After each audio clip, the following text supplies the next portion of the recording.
Welcome to Mean Green Game Day. I'm Zach Fox, and welcome to Week 8 of college football as we're going to start off dissecting the UNT last Saturday loss at home against Liberty, where UNT led 20-14 at halftime before losing in the end 35-26. A 21-6 second half. And here to break it all down with me is Rachael Sanders, Connor Hibbett, and Marc Barrera. So, yes, UNT lost this game, but this was a game where UNT was giving no glimpse of hope, and yet UNT made it tough for the Liberty Flames. So let's go ahead and start with some positives here. Rachael, what are some positive takeaways you can take away from Saturday? We showed up in the first quarter, which is our first half, and it's been it was just very positive. You actually there was a chance that we could even beat the spread, which was 22.5, and it's just something that we haven't seen, just some chance for us. And the defensive line did an incredible job. The offensive line let the rushing game happen with 242 yards rushing, and it's just there's a chance to do very well for this year.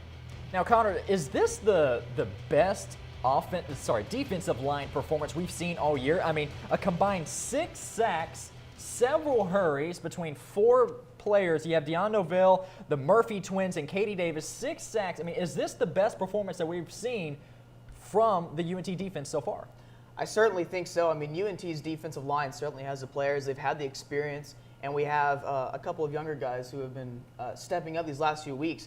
But it was really a great thing to see against a Liberty offense, which has a really good offensive line and a really good quarterback in Malik Willis, but we made him look not so good. And I think it was an incredible performance from the defensive line, because you also have to think about from the perspective of Malik Willis, the quarterback for Liberty. He can scramble. And when you have a quarterback that can improvise with his feet, it makes it a lot more difficult for the defense to be aggressive and to kind of tee off against the quarterback. And so the ability for the UNT defensive line, as you can see here, to keep him inside the pocket, but at the same time put pressure on him, says a lot about the defensive line's performance. So obviously, very impressive, and we only gave up 1.5 yards per rush. And on the offensive side, our offensive line dominated. So UNT was able to control the line of scrimmage, which is why UNT was able to outgain Liberty by more than 100 yards in this game. Marc, I want to head to you. Now, it was 20-14 UNT at halftime. Malik Willis was out for a certain frame of time where UNT rolled over, and that's where they really went into the offensive display. Malik Willis comes back in, though, and marches the 21-6 second half comeback. So what changed for the UNT defense? It was amazing in the first half. What changed in the second? I think a big problem that changed had to be the secondary. You know, our secondary has been getting beat all year. That's been the one flaw of our defense. Malik Willis, he threw for he was 12 for 18, 217 yards and 3 touchdowns, and that's all due to our secondary. Our D-line was doing what they could. Our linebackers were flying to the football. Our secondary just couldn't cover their receivers.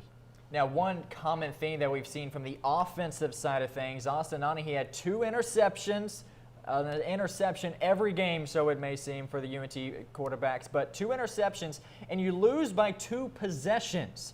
So we've talked about interceptions in weeks prior. You're like, okay, you lose by 30 or 40. Those 2 interceptions really don't matter other than a momentum thing. This week, those 2 possessions, that's 2 drives. You lose by 2 possessions. That hurt. I mean, it hurts, but I don't really think they're going to go to anyone else as of right now at quarterback. I do think our rushing game this week did make up for that with seeing a new face out there with Ayo Adeyi. He ended up with 16 attempts for 102 yards, which is a career high for him, and he got himself to his 2nd touchdown. It was nice to see a different face out there rushing-wise other than DeAndre Torrey, who has done so well this year. I just think that we've seen a new light for our offense, which is very nice to see this year. Adeyi with his 2nd career touchdown on a big touchdown run. Now, some offensive stats that we have to break down. This is the most complete offensive performance that we've seen out of UNT so far, with 212 passing yards and 242 rushing yards. So nearly identical when it comes to either rushing or throwing, which is the first time we've really had a tilted seesaw here with a huge amount of rushing the football. So, Connor, how do you like the change here offensively? Well, something that I've reiterated to over the course of this season is that UNT seems to always put themselves in a mismanageable situation. They always have the self-posed mistakes, and they get into the third and long situations where the opposing teams know they're going to pass, and it makes it really easy on the defense, which is why we have, before this game, we've had not so great success of getting to a third and manageable situation. But what we did differently in this game, which is something I thought we should have done to start with, which is run a slower tempo. Now, one of our strengths all season has been our rushing game, not so much with our passing game. But with this game, we ran a slower tempo, and we were able to get a really good push from the offensive line as well as our defensive line, like we said earlier in the show. But the offensive line did great. We averaged 4 yards per carry, had over 240 yards rushing, which helped UNT get to the third and manageable situations, which is why I think Ani was able to have a little bit more success early on in the passing game. So I think we should have done this way before this game, but maybe we figured something out, and maybe it can be helpful in the game today against Rice. But UNT was able to get a good push up front offensively, which was a key thing in keeping us in the third and manageable situations, which is why we were able to extend drives, again, outgain Liberty by more than 150 yards, or by more than 100 yards, and dominate the time possession. So one of the ways that UNT looked different was the fact that we went into the Wildcat formation several times this game. Ani would leave the gun, leave it to Tori or Adai, and it wouldn't work most of the time. Now, the first touchdown of the game was for UNT in a Wildcat formation where Tori dropped the football and picks it up and runs it in from 5 yards out. But we did that, so it's a little different. We're trying to change some things up. When you're 1-5, it's time to change some things up. But you go back to the time of possession. UNT won that by nearly 12 minutes, 36 minutes for UNT, 24 for Liberty. Now, Marc, first downs, one thing that we kind of preached on in recent weeks that we're not doing well at is first downs, and yet UNT won that, 29 first downs to 21 for Liberty, but we're still getting to too many third downs, 20 third downs, and we only completed 8 of those, and 5 fourth down appearances where we went for it on 3 of the 5 times. So do you like the aggressive play call here, shifting it up from Wildcat to going for it 60% of the time? Oh, of course I like it. You know, when you're 1-5, you have to do whatever you can to try to win the football game. There's nothing else to lose once you're 1-5. You got to pump out all gas, no brakes. You got to try to pull out all the stops and try to get a first down, try to score the football, because if you don't, you're going to end up falling further and further down and looking towards the bottom of the division like we are right now. And I think a big problem that UNT has is, like you said, once they get to these third downs, I don't think they know what they need to run, because that's what gets in the fourth down and everything. And I don't believe that they know what they're doing when it comes to that. All gas, no brakes. I love the Texas reference. Now, here we go. The most impressive unit that you saw Saturday from UNT would be, what'd you say, Connor? I'd say the defensive line, certainly. Right. Because it's really difficult to be able to tee off on a guy like Malik Willis and keep him inside the pocket.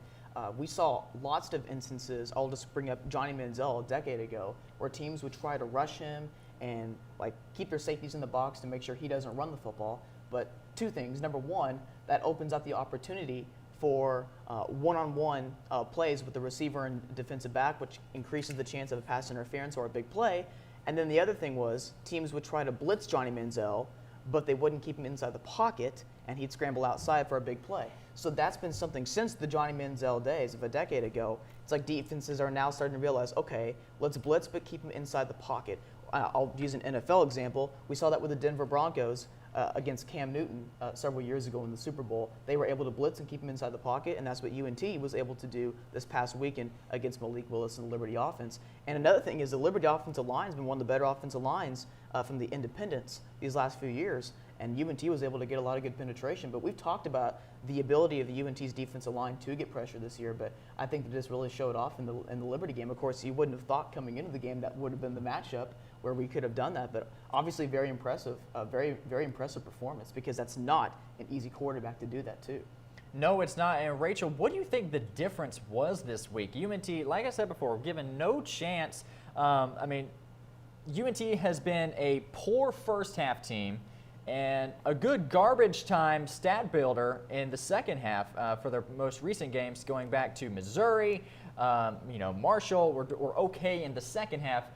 This week, it completely flip-flopped. Amazing in the first half, was able to contain Malik Willis and the rest of the offense.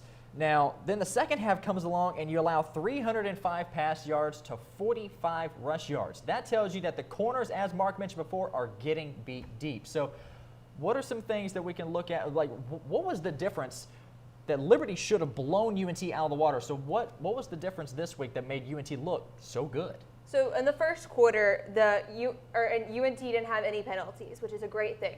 It's been a huge thing for UNT this year. We ended up having 9 penalties for 90 yards. It's nearly a touchdown. There should never be this many penalties. Number 2, we had a defense that did a bunch of 3 and outs. That's exactly what you need to do for an offense who hasn't been the most productive as we're used to.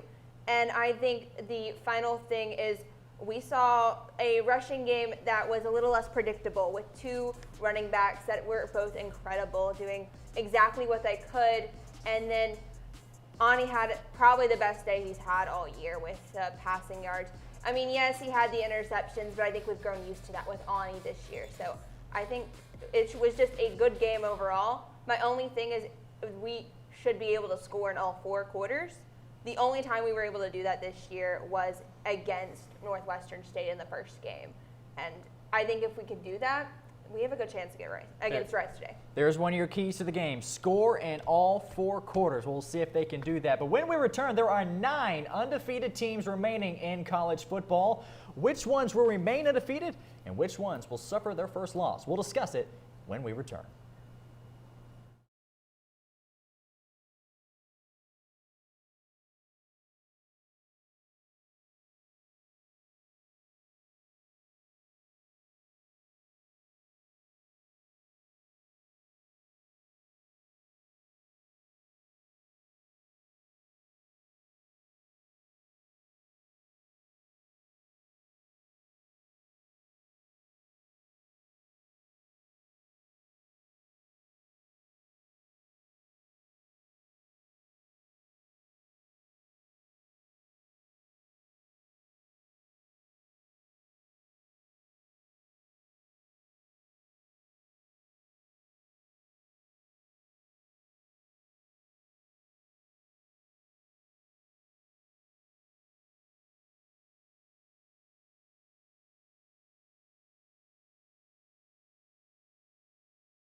Welcome back to Mean Green Game Day. There are 9 undefeated teams remaining in college football, and Alabama is not one of them.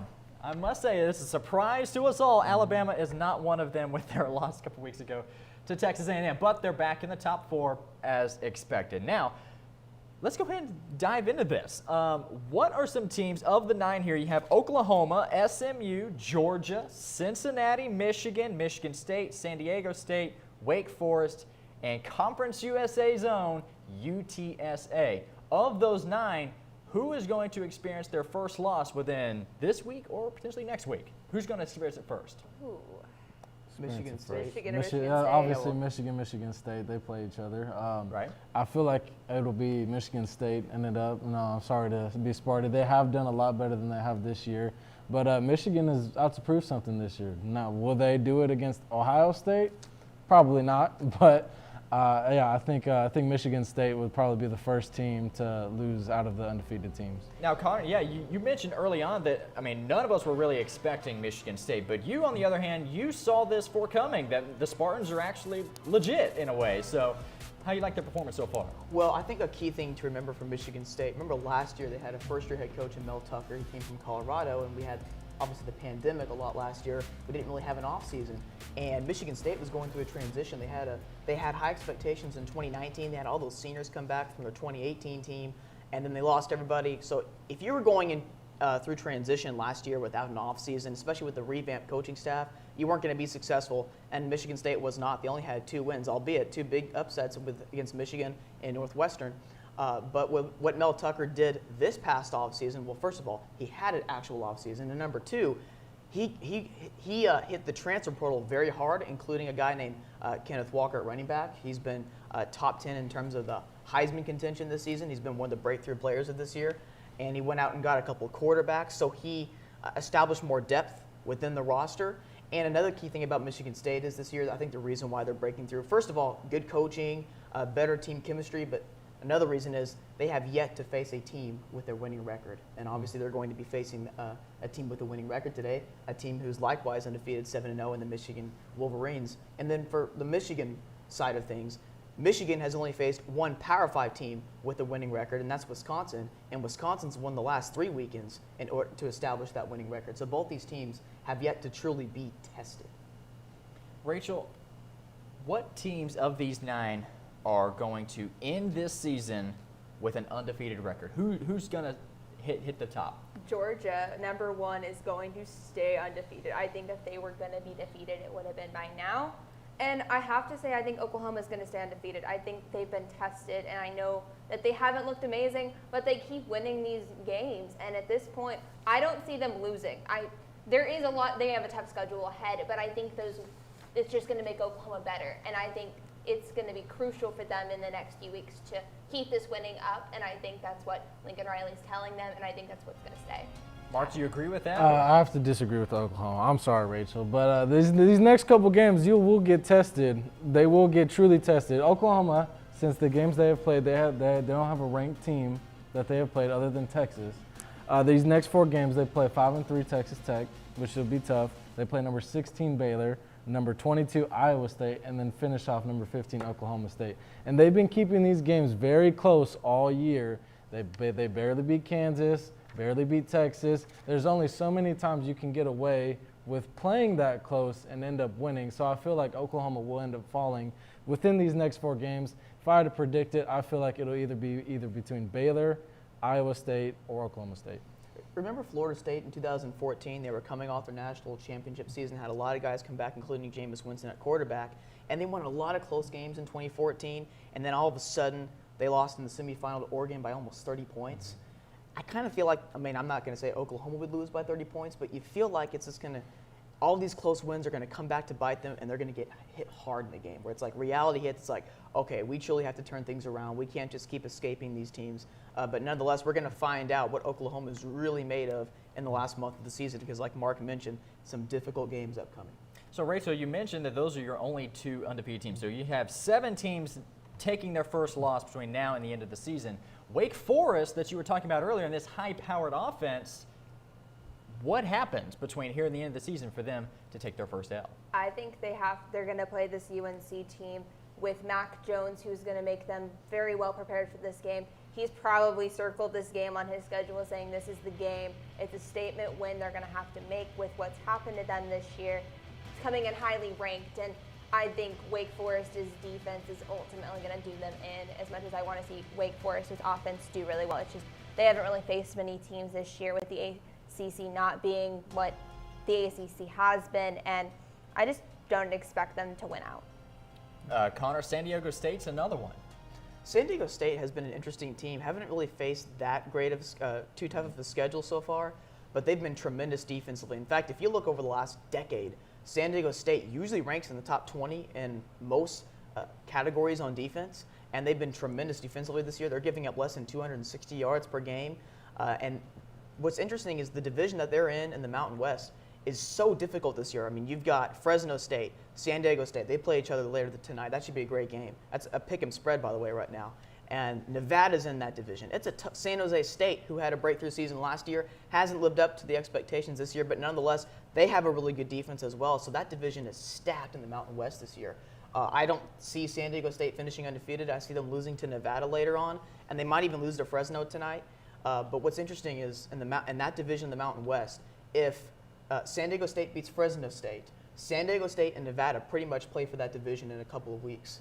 In Nevada, of course, they have Carson Strong at quarterback. In my opinion, he's the best. He's the most prototypical quarterback in this coming year's draft class. But I would not be surprised to see San Diego State and Nevada match up in a key division matchup. But I don't see San Diego State finishing the season undefeated. Mark, I believe at the beginning of our season that you actually had UTSA winning the Conference USA this year. Now, we've been talking that the teams that are going to lose here is because they're not taking any sort of ranked competition yet. UTSA is another one of those teams.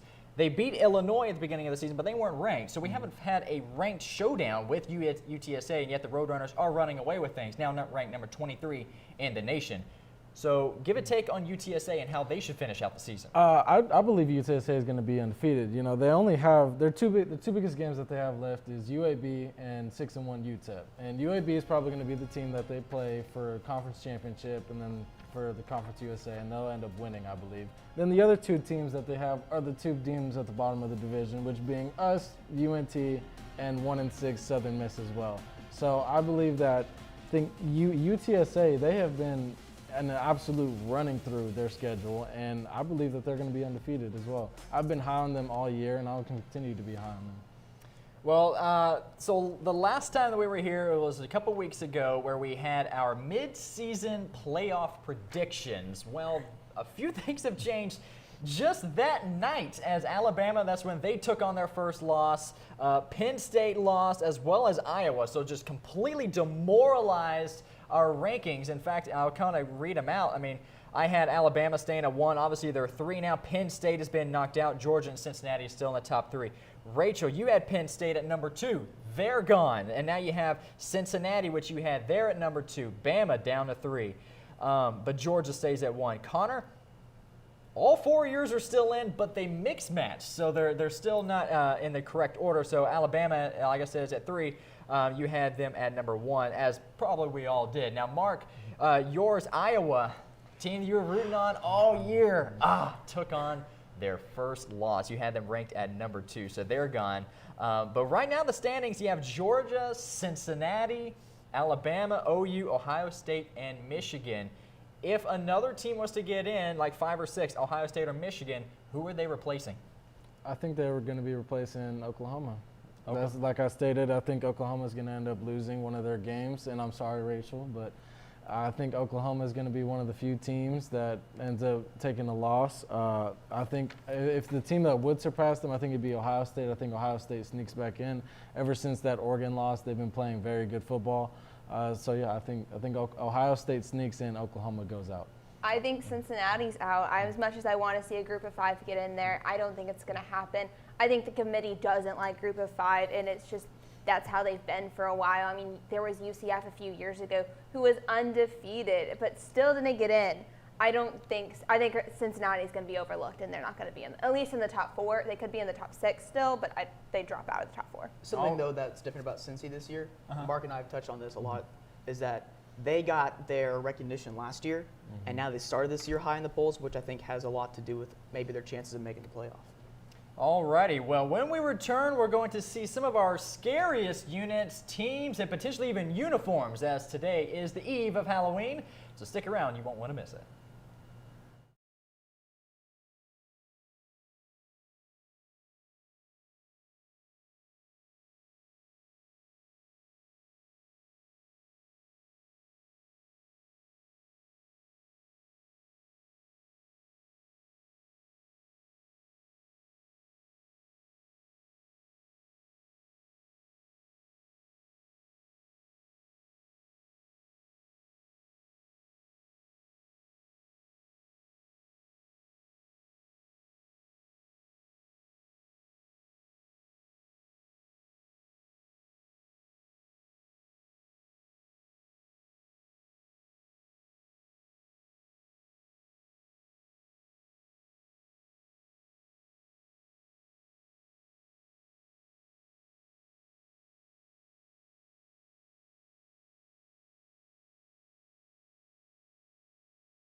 Welcome back to Mean Green Game Day, as we're going to decipher some scary picks, if you will, some scary units and players and vice versa. I'm also joined by Rachael Sanders, Connor Hibbett, and Marc Barrera. So, Connor, I'm going to start with you. What's your scary take?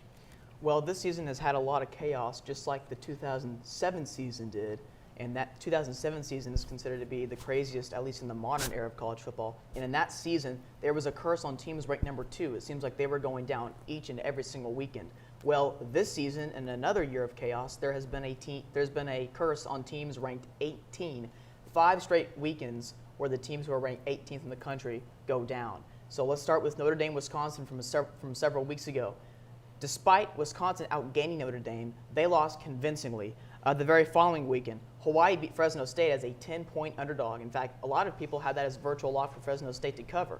Fresno State outgained Hawaii by over 150 yards. Didn't matter. Hawaii pulled off the upset. The following weekend, Georgia beat Auburn. Auburn was ranked 18th. I don't think it would have mattered, but it certainly didn't help Auburn being ranked 18 in that game. Utah then beat Arizona State the next weekend, and Arizona State had a 2-touchdown lead at halftime, and in the second half, Utah goes on a 28-0 run, beats Arizona State by 2 touchdowns. And then this past weekend, Miami beat North Carolina State, and North Carolina State seemed to be one of the hotter teams in the ACC, and all the talk in Miami was the hot seat talk for their head coach and Manny Diaz, and Miami goes out there and wins again and beats NC State despite getting outgained. So in 3 of these 5 losses, the 18th ranked team actually outgained the other team, but they still lost. So it seems like there is a curse on teams ranked 18th. Very interesting, to say the least. So, Rachael, let's go ahead and kind of switch things up. What's a team you wouldn't want to face, let's say, in a dark alley right now? As of right now, Ohio State is incredible. They did lose early to Oregon. Don't get me wrong, a loss is bad. But since that loss, they've seemed to get it better back defensively. They're now currently second in the country defensively scoring, defense-wise. They've averaged 50 points the last 3 weeks, or since week 3, and C.J. Stroud has just looked great. He has looked better than ever. I mean, he had the shoulder injury early this season, but he's thrown the last few games for over 340 yards passing, 14 touchdowns, and no interceptions. They seem to have gotten it back together since Oregon, but you still can't forget the loss. But as of right now, they're the team to beat in the Big Ten. Marc, we go from the team side of things. Now let's go down to a specific unit. What's your scary unit you have right now? I didn't want it to be obvious, but Georgia, I think we can all agree on, is the scariest unit I've seen in college football in a long time. Their defense is outstanding. They've only given up 46 points all season, and we're 7 weeks through the season. The teams only average 144 passing yards and then 46 rushing yards against them. They're tied 12th in the nation with 24 sacks, and they've caused 8 interceptions. Then they have NFL bodies everywhere. This Georgia defense is outstanding. They've beaten up every team that they've played. I'd have to go with the Georgia defense. I think you have to look offensively for this, and I think Wake Forest has done something I haven't seen in a long time. Offensively, they've just been incredible. So against Army, they ended up getting 70 points. I thought this was a basketball score, which is kind of crazy. Their quarterback, Sam Hartman, has been a Heisman contender. Last week he threw for 458 yards for 5 touchdowns. And, I mean, it doesn't help that their defense has just been horrible. And they had the ball just 17 minutes against Army. But, I mean, they've already had 2,073 yards passing, which almost is more than they had last year. And it's just incredible to see what they've done offensively this year. And Marc, what's one player that the whole league should be scared of right now? I'm going to stick with the Georgia defense. It is their defensive tackle, Devontae Pitbull Wyatt. This dude is 6'3", 315 pounds, and runs a 4.8 40-yard dash. If that isn't scary and menacing, coming after you when you're a quarterback or running back or whatever it is, if you are that big running a 4.8, that is scary. He doesn't play that often. They use him seldomly. He only has 15 tackles, 3.5 of them for a loss, 1.5 sacks. He does have a forced fumble, but I would have to choose Devontae Pitbull Wyatt. Can you imagine lining up against that? You're the offensive lineman, and you see that, and your job is to keep him away from the guy back here. And boy, I can't even wrap my mind around it. Or even as a running back running down the field, you see a 315-pound dude running with you. It's not a pretty sight. It's scary. That's how good Georgia's defensive line is, that this guy doesn't play that often, and yet he's this talented. That's how scary, good, and deep the Georgia defensive line is. I mean, I think you have to go to the Big 12 for the scariest or spookiest player out there right now. Caleb Williams has done an incredible job. He came in the Texas game and saved Oklahoma like Superman, and he ended up getting it back from a 3-touchdown deficit. Last week, he's had 8 passing touchdowns, 4 rushing touchdowns. He's had 1 interception. Last week, he didn't do amazing against Kansas, but he pulled off the game-winning rush for ending in a fourth down situation. But I think he's done an incredible job, and he makes OU look like a playoff contender, which is something they didn't really look like earlier this season. Well, he'll see if he can pull off some more Superman heroics as they have big 3 games upcoming, all ranked, including next week against Baylor. Now, today they have unranked Texas Tech. Should be an easy win, but we'll see. But yeah, Oklahoma, I definitely do see that. Now, one thing, it's Halloween, right? You got to have good costumes. Let's go to the team's best go to the team's best jerseys, however. And Mark, let's go ahead and start with you. What's your scariest jersey, good or bad? My scary good jersey has to be Ohio State's blackout jersey. These bad boys look very good. They're black, all black, the touch of red, touch of silver on them. They look very well, especially when they play in the nighttime at the Horseshoe. Looks amazing. Little history with these uniforms. They've only played in them 3 times. Debuted in 2015 against Penn State. They won 38-10. Played again in 2018 against Nebraska, won 36-31. And then the last time they won them was 2019 against Michigan State, and they won 34-10. So a lot of success with this blackout uniform. And they've had a few variations of the blackout as well. Like they also wore, I think it was 2 years ago against Penn State. It was at home, but I think it was missing the red. It was more the black and silver. It was the gray. Okay, it was the gray. So they like to change it up, and I don't mind it. You go from an all red, you change it up a little bit. I don't mind it. They're one of the rare teams that can pull off a dramatic change like that. Rachel, what's yours? I gotta go with some ugly Oregon uniforms. Oregon is known for their crazy uniforms, but this idea should never have been cracked. It made them look unbreakable against UCLA, and it just scrambled them. They ended up only winning by 3 in this game, and they've only worn this uniform once. I think this should go back in a box and never be cracked again, and it just wasn't pretty. Oregon, of all teams, I think they have America's vote when it comes to the best uniforms week in and week out. Seem like they have a brand new rendition every week, and I think they tried a little too hard with this one by dipping into the pantry. But for mine, we're going to stay around Fort Worth. TCU, they have an all-black, once again, blackout jersey. This one starring the Horned Frog. Look at that helmet. I think it's got a little bit of a chrome, got that gleam to it, and the frog with it. Also, you have the shoulder pads. Everything seems to be sharp, and it's something about the sharp numbers. It just works for the Horned Frogs. And once again, I think it's the all-black look, just like the Buckeyes. It just goes together. So perhaps Oregon, they have an all-black. So does UNT. It doesn't work well for UNT, but Oregon, they have an all-black. Perhaps they could just put that white one to rest. And Oregon has a lot of awesome uniforms. Right. That was just one of their rare, not so good uniforms. And what's funny is that both Oregon and TCU, a lot of people who play NCAA 14, the college football video game, the last one to be made, there should be a new one coming out in a couple of years. But with those who play NCAA 14, let them play with Oregon and TCU because those 2 teams have some of the most uniform combinations, and people love that, obviously. So. Finally, one last thing I want to hit at is the scariest stadiums to be an away team and expect to get a win. So the scariest stadiums to play in. Number 3 is actually Oregon. Oregon, you wouldn't have really thought that. Alabama sits at number 5, Oklahoma number 4, and Oregon Ducks sit at number 3. Do you guys kind of agree that this can be kind of a nail-biting place, or? Well, Eugene is actually considered to be one of the loudest places to play in the country. And okay. Especially since Chip Kelly got there, there's just been a rejuvenation with the fan base. Number 2 is it's pretty obvious, but Kyle Field, Texas A&M, after their win against Alabama, it just proves that no matter who you are, you can be number 1 or unranked, it's not going to be a cakewalk when you walk into Kyle Field. So Kyle Field, number 2, and finally number 1, LSU, Connor's own Tiger Stadium sits at number 1 as one of the loudest, one of the hardest place to reach a W at the end of a game. Do you agree with that? It's the real Death Valley. I have no arguments against that. In fact, the first game to really have an earthquake scenario was LSU and Auburn back in the late 80s. LSU won on a last-second play, a last-second touchdown pass, 7-6. And the reaction from the LSU crowd actually triggered an earthquake. So. Wow.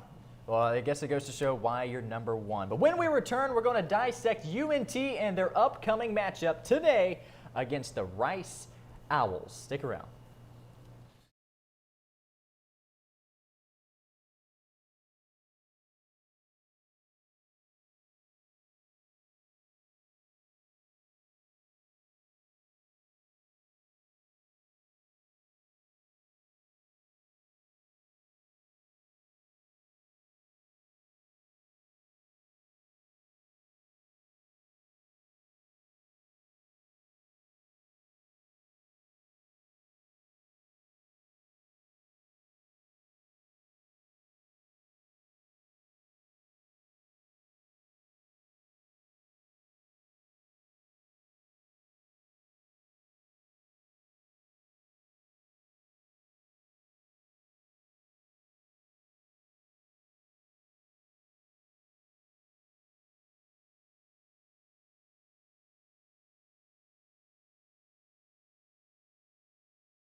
Welcome back to Mean Green Game Day. UNT, the Mean Green, after the 35-26 loss at home Saturday, they travel on to Houston to take on the Rice Owls. Now, this is a team where UNT has had some success in recent years.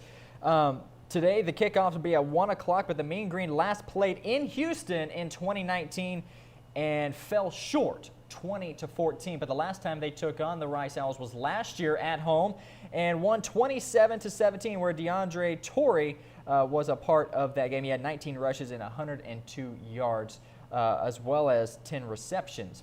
Now, head coach Seth Luttrell, he's actually 4-1 against the Rice Owls. So this is a pretty, on paper, this is a pretty good opportunity for UNT to really make a statement as we hit the final 5 games of the season, where we mentioned early on the show, UNT has to win out to remain bowl eligible. It's still possible. Can y'all believe it? 1-6 and still bowl eligible. But against the Rice Owls today, obviously both of these two teams just a couple weeks ago, we found out that they're headed to the American. So these two teams are not going away from each other. So this success that Seth Luttrell has brought on 4-1 and what we saw Saturday with the offense and most certainly the defensive line, could we see much more of that, even maybe on steroids, this game? Yes. Go ahead. Oh, our defensive line really needs to be as impeccable as it was against Liberty for us to have a chance, because they like to do what we like to do. They both love to run. Running is their whole motto for offense. So we need our defensive line to be incredible to have us a chance, and they need their defense line to be incredible. So it's a who will have more runs in the end, I think, is going to win. So you bring up the rushing side of things, but UNT, they allowed 45 rush yards to a team who would rather sling it, and they had 305 passing yards, and that's in Liberty. With Rice wanting to run the football, but we've shown several follies when it comes to the secondary side of things, so do you think Rice potentially tries to change things up and goes to the passing game a little more? Well, usually teams, when they focus on one thing all season long, they've been doing one thing. There will come a point in the season, you don't know when, but there's going to come a point where they try to throw in the element of surprise. And that's always like one of the key football terms over the years is the element of surprise. When do coaches utilize it? I think it really will, they might use it if UNT shows like an 8-man, like 8 in the box kind of defense, where they run a 4 defensive line, 4 linebackers, or they bring in a safety to help in the box. But I think what Rice has done all season long, they run like a pro-style offense. Their offensive coordinator is the former offensive coordinator from Stanford from a few years ago. And remember, Stanford used to be I formation team, play action. That's what Rice does. You're going to see a lot of times Rice goes under center. Their quarterback is going to go under center. As Rachael said, they love to run the football, play action. They love to try to get the defense to bite. And with our aggressive play from our front 7, it can do good against the run. However, I am worried about the play action. You get the tight end out of the backfield or a little flank route. You get the running back or a fullback out of the backfield. So our linebackers have to have very good eye discipline because Rice is going to try to keep us off balance with that pro-style offense. Marc, do you kind of expect to see the same result from the Big Three this week when it comes to Big Four rather? I kind of combined the twins and the Murphy twins. But then you have Katie Davis as well, who's always been amazing. So do you expect to see the similar type of performance today as they did last week? I really do. This Rice offense is very odd. They run a 3-quarterback system. They run 3 different running backs. Then they do it very routinely to where this one play it's this quarterback, 2 plays later it's another one. So they do this very routinely, but the one thing that stays consistent with the Rice offense is their O-line. And their O-line has given up 19 sacks on the season. So they're not the best O-line, and our defense, and especially our defensive line, the way they have been playing, they can take full advantage of this Rice O-line and cause a lot of havoc for Rice and their offense. So with a 3-quarterback split here, they're 3-4 on the season and 2-1 in Conference USA. So it's obviously working for Rice, as it did not work for UNT early on the season with just 2 quarterbacks. So it's interesting how that plays out. But the defensive line with 9 quarterback hurries as well as 6 sacks, they should have a heyday. But Connor, as you mentioned before, that play action, that could become deadly as obviously UNT lost one of their safeties last week to a targeting call. But you can't have anything like that. Penalties where it could advance into some big plays. We've kind of been a little lax of that as of late, but the deep ball, that has been the Achilles heel for UNT. And so I think if they can avoid that, they should have success. Situational football against Rice is going to be key. You have to know the situation and try to anticipate. Okay, so if it's a short down and distance, okay, anticipate either a short pass or a run up the middle or a power type of play. So you have to be ready on the situational stuff. 3rd and long, don't try to send 7 guys in a blitz. Keep things in front of you because Rice likes to throw a lot of short passes. So bait them in those scenarios to take the underneath route and try to get yourself in a position to where you can capitalize on a 3rd and long. So put Rice in those 3rd and long situations to where they have to pass and they can't throw in a play action on it. And from a talent perspective, I will say this is one of the few times UNT is a lot more talented than Rice is. So this is one of the few times I feel like UNT should feel a lot more confidence going into a game than we did, say, against a Missouri-type team. So I believe if the defense does what it needs to do, we should be able to pull it out. I think UNT also has to be aware of who's the quarterback in this situation.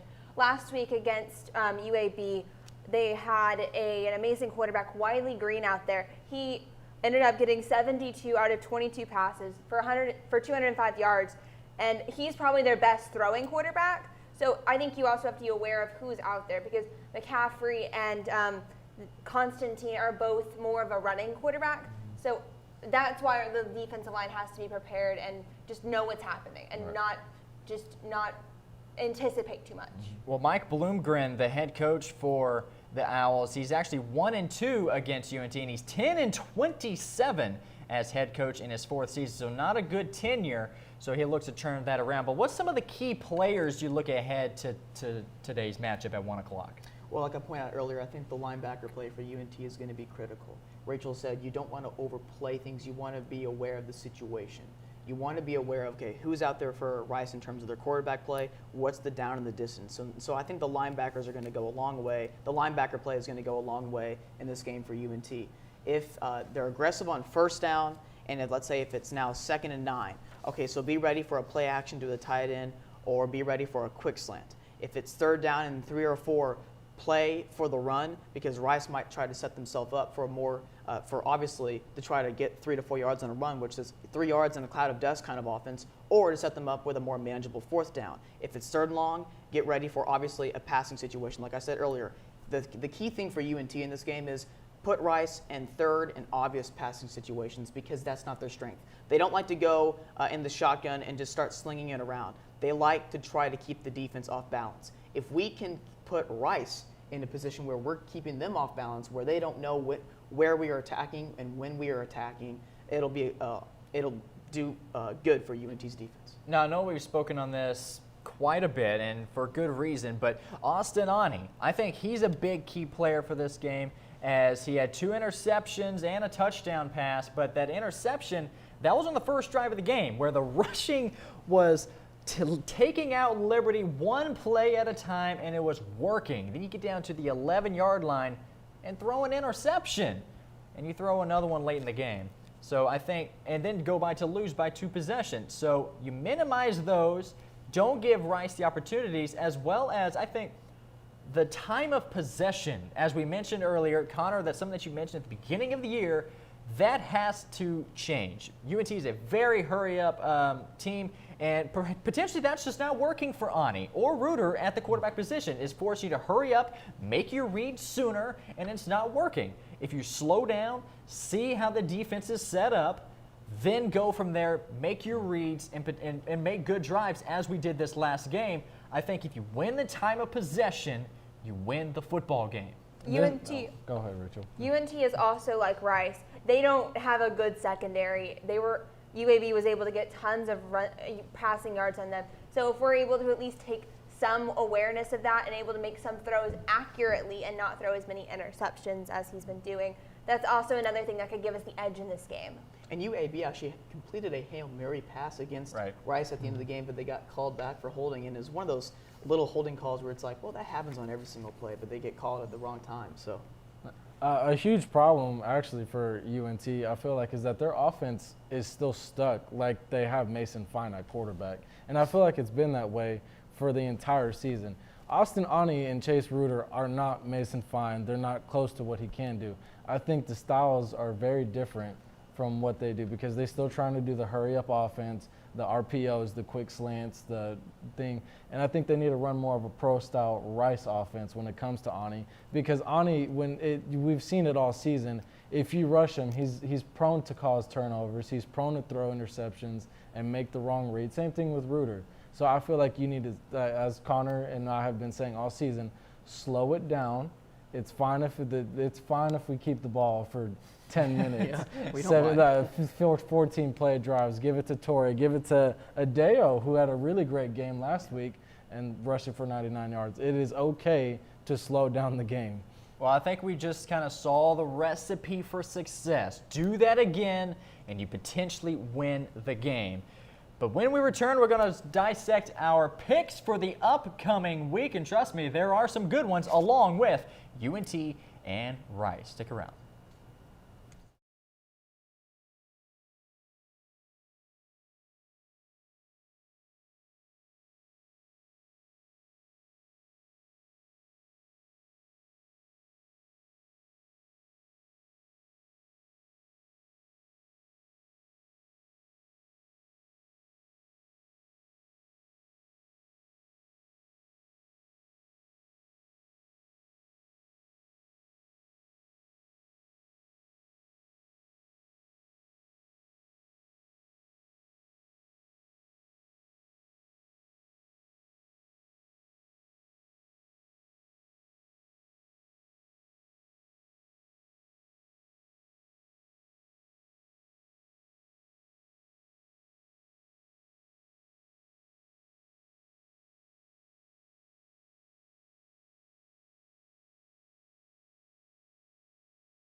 Welcome back to Mean Green Game Day. We have some big showdowns to have some predictions for, but first, here we have a graphic here to show up our standings, if you will, with our predictions, our past history with predictions, and I haven't done too well, but hopefully that can change as it looks like Rachael actually leads at the moment. I'm sitting at 7-10, as you see. Rachael had a stunning 11-6. You were surprised when you saw that. I am surprised. No, I really thought Marc was leading us. I had made a few crazy predictions lately, but I thought Marc was doing very well. Well, don't hold up, because Marc is close behind, 10-7, as you see. It was the Texas OU game that did me in. That's what it did me in. Texas OU and your stronghold to Iowa. That hurts right now at the moment. 10-7, and Connor at 9-8. But we have a brand new week here. Things could change. Rachael and Marc, the closest. We'll see if that can change. Game number 1, Texas and Baylor. I'm going to hold strong. Texas continues. They've been horrible as of late, especially with their defense. Their corners have been unreal. It's like I'm watching UNT. But I think they change things around today against Baylor, and they win slightly, but they're going to get it done. I think Baylor's on a roll, and I think Baylor wins this game. Baylor lost early in the season to Oklahoma State by 10. I think they've learned from that. I gave it to Baylor. Both teams are coming off their byes. I think Sarkisian the last couple of weekends, he's been preaching to the Texas players about finishing. We know Texas can come out quick and put up a good lead in the first half. It's their ability to finish. I think they find, I'm not going to say that they play tremendous in the fourth quarter, but I think they improve their play and do enough to hold on. I think Texas wins in Waco. You know, fool me once, shame on me. Fool me twice, shame on you. Fool me a third time, I can't get fooled again. Texas has fooled me twice already, so I'm going with Baylor. I fully understand that decision, my friend. But here we go. Next game, UTEP at FAU. Personally, I have FAU pulling off the tough one. Personally, I got UTEP. I think they have a better record. I think they're going to be able to pull it off. Okay. UTEP has never won a game in the Eastern Time Zone, by the way. 0-24-1, so they did tie once. So they have yet to win. Florida Atlantic is on an 11 home game winning streak. I think FAU finds a way to get the job done today and wins at home. It's a different year for UTEP, Connor. They're 6-1. They're balling. Their D-line looks real good. I'm going with UTEP. Which would be interesting when UNT takes on UTEP for a homecoming in just a couple weeks.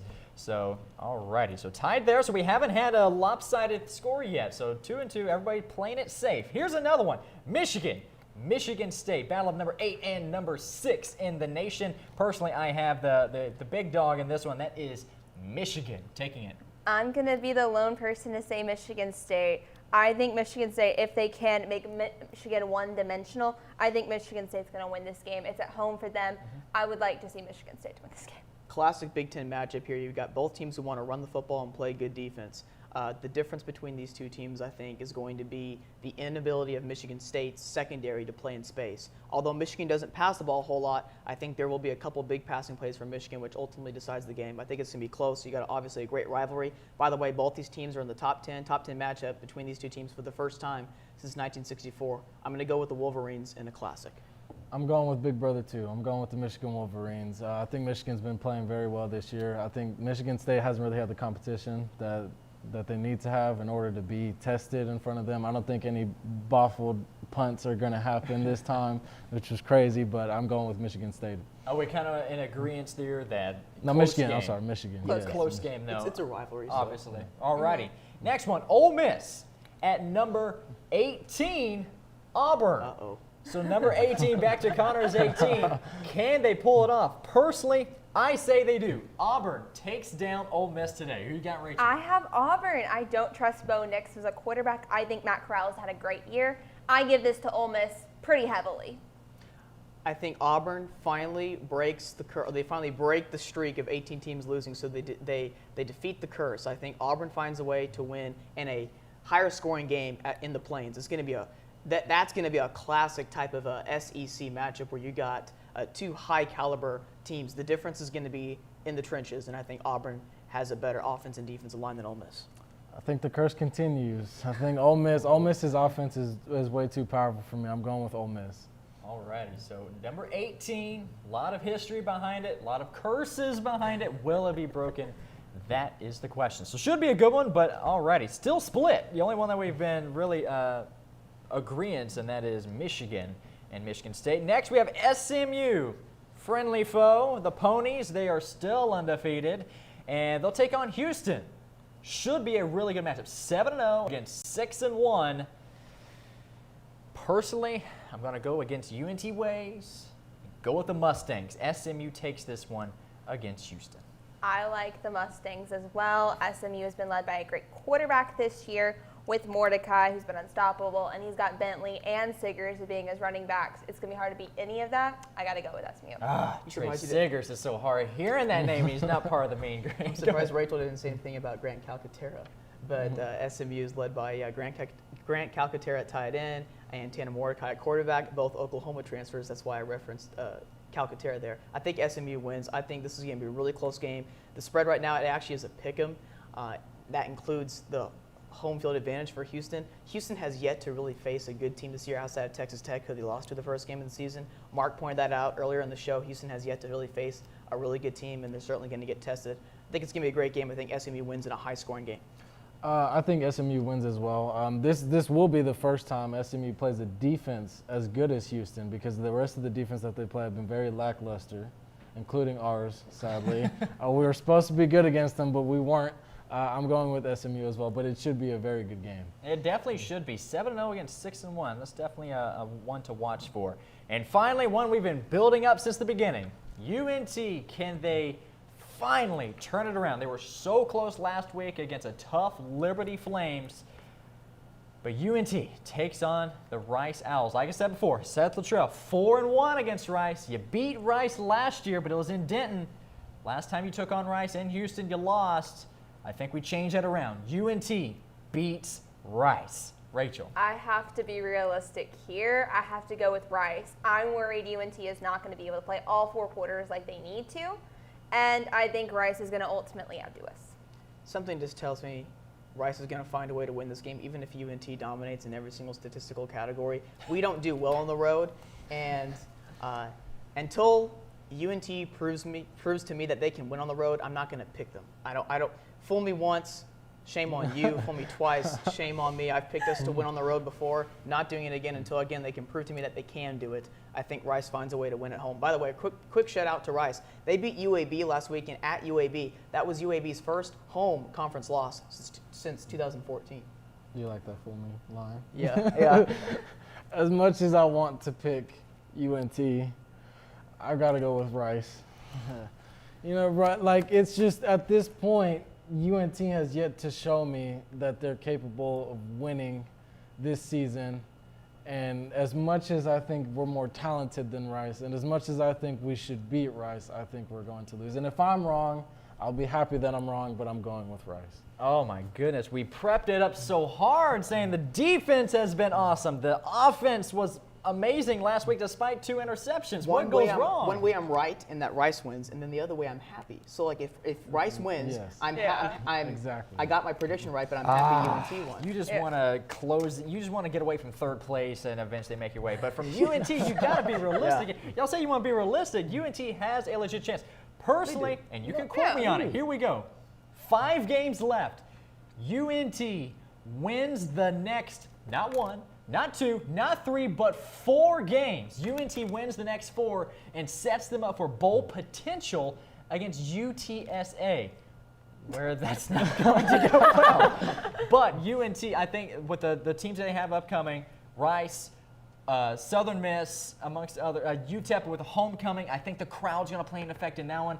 Florida International on the road. Exactly. I just think this is the time. You can change things around. So UNT, but they got to start off strong today. 1 game at a time, as Seth Luttrell mentioned in his press conference earlier this week. We'll see if they can get it done. But that'll do it here for us, here for Mean Green Game Day. You can follow us on all of our social media handles, including Twitter and YouTube. As for Connor Hibbett, Rachael Sanders, and Marc Barrera, I'm Zach Fox. Thank you for your time this time. Until next time, God bless.